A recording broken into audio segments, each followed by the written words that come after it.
Hi guys, welcome to Brass Bootcamp.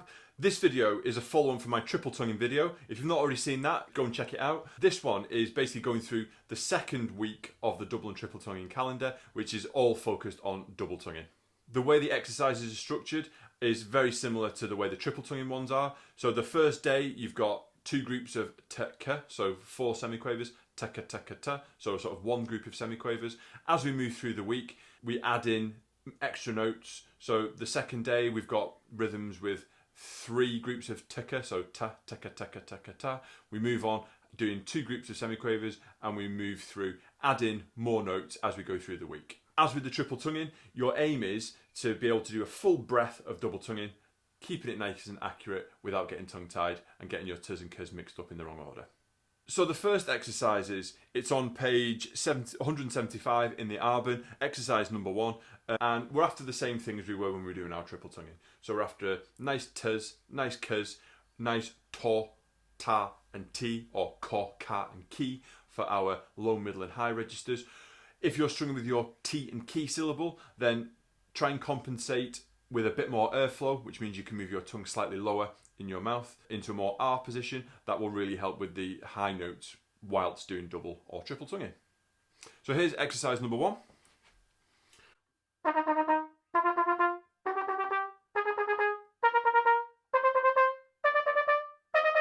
So when you're playing that exercise, even between the low, middle and high, we've got a nice even rhythm. We've got as even as we can between the difference between the t and the k. So the k, nice and crisp, as close as you can to as crisp as the t's were. Again, it says start slowly, so that may have been a bit quick for some of you, so you could always start the exercise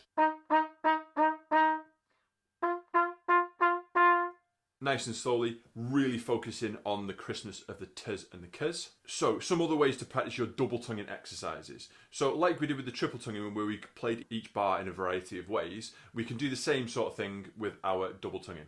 If we can just look at the first bar, you can play it at 1 speed and then play it at double speed. It sounds something like this. I'm going to play it ta, ka, ta, ka, ta, ta, ka, ta, ka, ta. So you can practice it really slowly and then really quickly at the same time. So that would sound like this.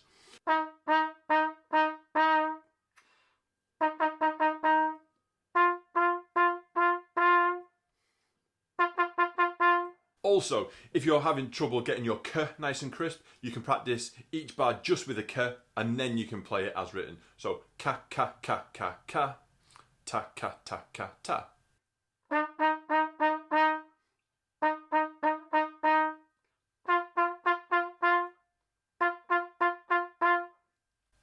So again, focusing on the k as crisp as you can, and you've got to make it sound as near to the t as you can.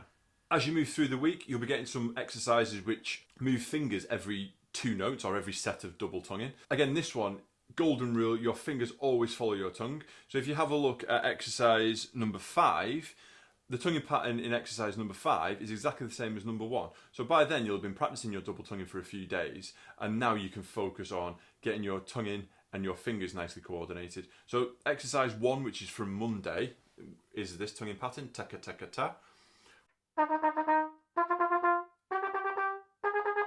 And then exercise number 5, your tonguing pattern stays exactly the same, ta-ka, ta-ka, ta, ta-ka, ta-ka, ta, but then you've got to make sure your fingers follow your tongue and you don't wait for your fingers to move and then say your tongue in. So if I do it with my fingers following my tongue, it sounds like this.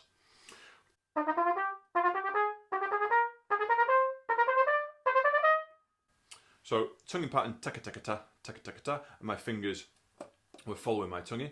If you don't do that, and if you wait for your fingers to move and then you do your articulation, it'll sound all sort of disjointed. So if I wait for my fingers to move and then do the tongue in, it's going to go.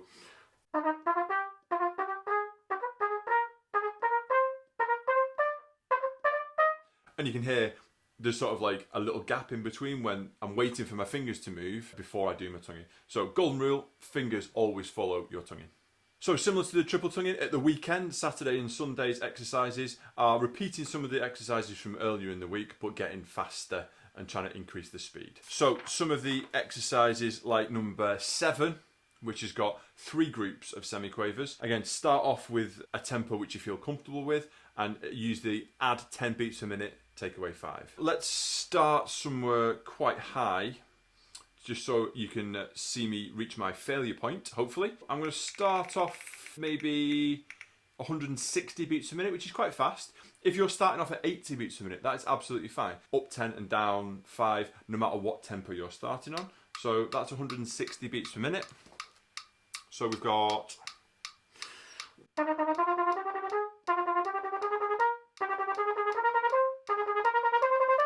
So I was quite happy with that, nice and crisp and clear. Let's go up 10 beats a minute.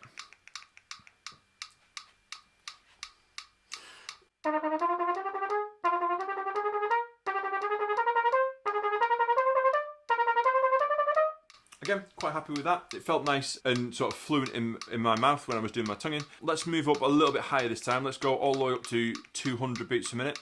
Here we go.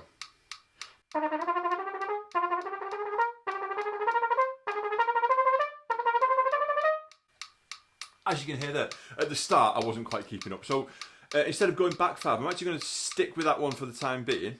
And I'll give it a second go and see if I can keep up.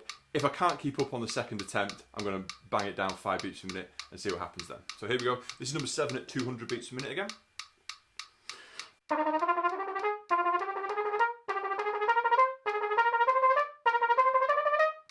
So I'm much happier with that. I was concentrating on actually blowing smoother.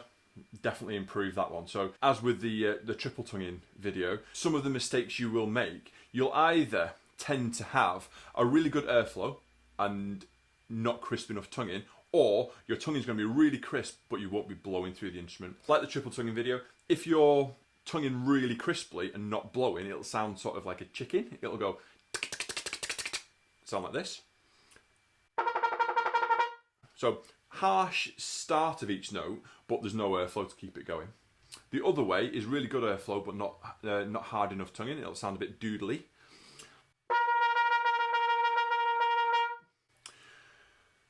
The way to get the best out of these exercises is to have really good airflow and really crisp tonguing. So it's sort of taking the good bits from both of the mistakes and adding them together to get what it should be. So this is really good airflow and crisp staccato tonguing at the same time. So let's add 10 beats per minute to the metronome and see if I can do it or not. So here we go. This is 210 beats per minute. Exercise 7.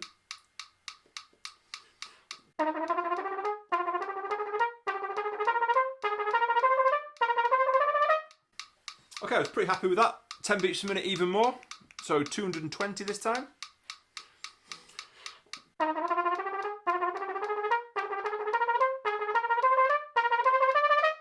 Ah, no, we need to go back down. So back down 5, 215.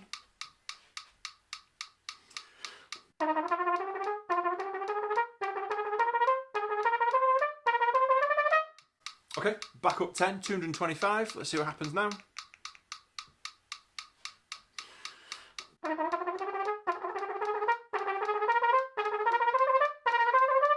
Oh, really untidy. Back down to 120.